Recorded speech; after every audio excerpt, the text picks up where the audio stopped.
চলতি বছরের জুলাইয়ের সাধারণ নির্বাচনে বড় জয় নিয়ে যুক্তরাজ্যের ক্ষমতায় এসেছে লেবার পার্টি। নতুন ব্রিটিশ প্রধানমন্ত্রী হিসেবে দায়িত্ব নিয়েছেন দলের প্রধান কিয়ার স্টারমার।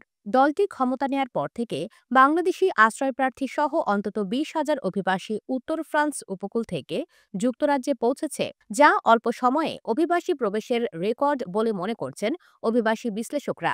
এর আগে রক্ষণশীল কনজারভেটিভ পার্টির প্রধানমন্ত্রী ঋষি সুনাকের সময়ে 50,637 জন অনিয়মিত অভিবাসী ছোট নৌকায় যুক্তরাজ্যে গিয়েছিল। ব্রিটিশ হোম অফিসের পরিসংখ্যান বলছে, ঋষি সুনাক প্রধানমন্ত্রী হিসেবে দায়িত্ব নেয়ার পর অন্তত 8 মাস সময় লেগেছিল চ্যানেল পেরিয়ে আসা অভিবাসীর সংখ্যা 20,000 পূর্ণ হতে।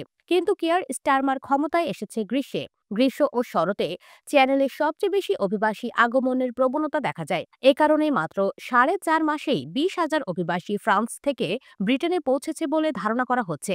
একটি সরকারি সূত্র বার্তা সংস্থা পিএকে জানিয়েছে, রক্ষণশীল নেতা রবার্ট জেনেরিক গত সপ্তাহে সত্য কথা বলেছেন। তিনি বলেন, টরি পার্টির অভিবাসন নীতি দেশকে খারাপ অবস্থায় নিয়ে গেছে এবং দীর্ঘস্থায়ী ক্ষতি করেছে। সূত্রটি আরও জানিয়েছে, এমন পরিস্থিতিতে জনসাধারণ ক্ষোভ প্রকাশ করবেই, তাদের অধিকার রয়েছে।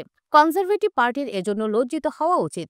আমরা একই ভুলের পুনরাবৃত্তি করব না। সূত্রটির মতে, মানুষ পরিবর্তনের পক্ষে ভোট দিয়েছে। স্বরাষ্ট্রমন্ত্রী গত সপ্তাহে ইরাক সফর করেছেন। তিনি চ্যানেলে পাচারকারীদের মোকাবেলায় প্রথমবারের মতো একটি চুক্তিতে সই করেছেন। কনজারভেটিভ পার্টির নতুন নেতা কেমি ব্যাডেনোচ স্বীকার করেছেন তার দল অভিবাসন মোকাবেলায় ব্যর্থ হয়েছে।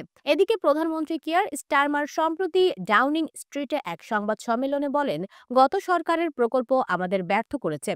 তারা অভিবাসনের হার বাড়িয়েছে, আমরা এটি কমিয়ে আনব। সাম্প্রতিক পরিসংখ্যানগুলোতে দেখা গেছে, যুক্তরাজ্যের আশ্রয় ব্যবস্থার ব্যয় বেড়েছে 500 কোটি পাউন্ড। এটি হোম অফিসের অতীতের সব ব্যয়ের মধ্যে সর্বোচ্চ। এছাড়া দেশটির ন্যাশনাল ক্রাইম এজেন্সি জানিয়েছে, তারা সংগঠিত অপরাধ ও মানব পাচার সম্পর্কিত প্রায় 70টি ঘটনার তদন্ত করছে।